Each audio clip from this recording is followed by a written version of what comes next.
Mesdames et messieurs, bonjour.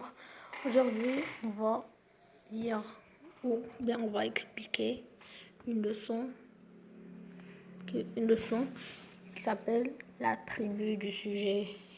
Et je crois que vous l'avez étudiée, alors que cette leçon est pour la sixième année.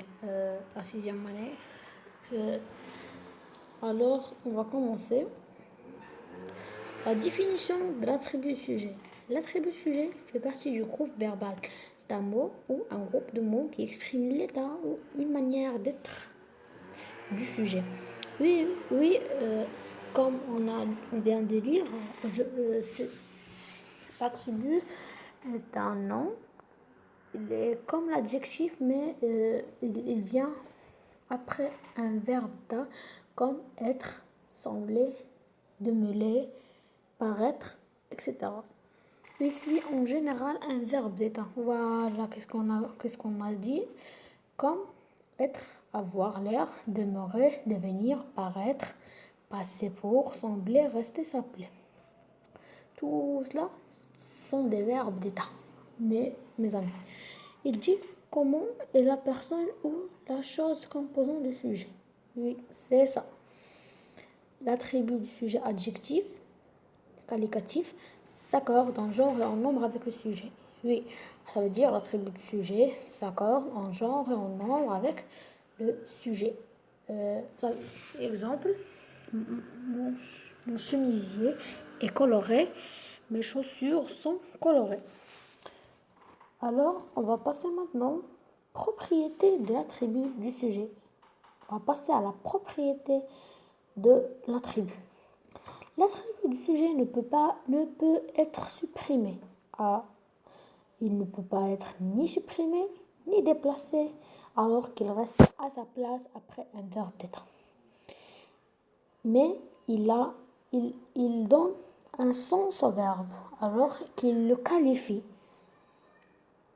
Il est en général placé après le verbe. Oui, il est en général placé après le verbe, il ne peut pas changer sa place. Il peut être un adjectif qualificatif. Oui, comme on vient de dire, cette plante est magnifique. Magnifique, c'est un attribut du sujet.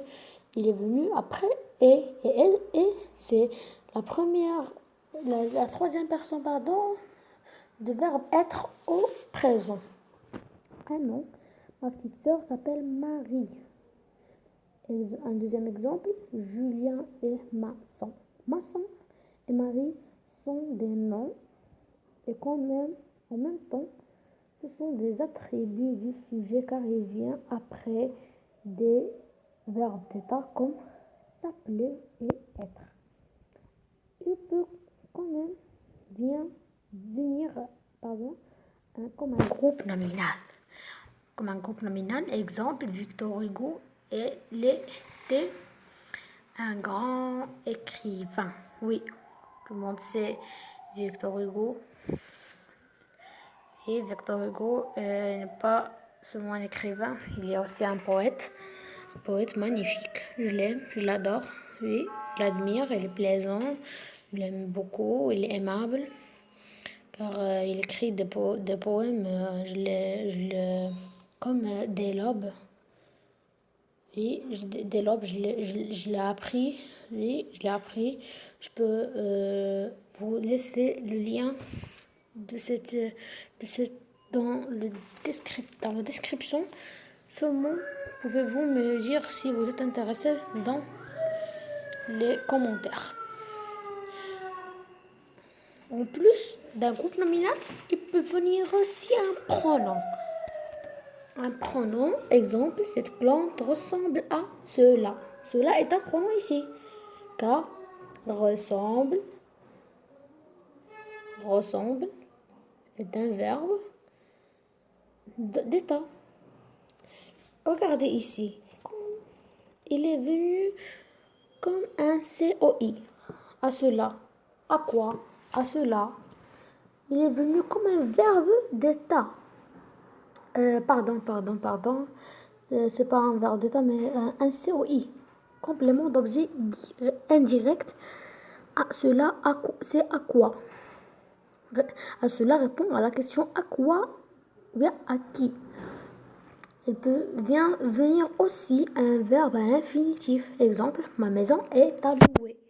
Oui, est à louer. On peut dire ma maison est à louer. Louer est un verbe à l'infinitif en même temps un attribut. Alors, l'attribut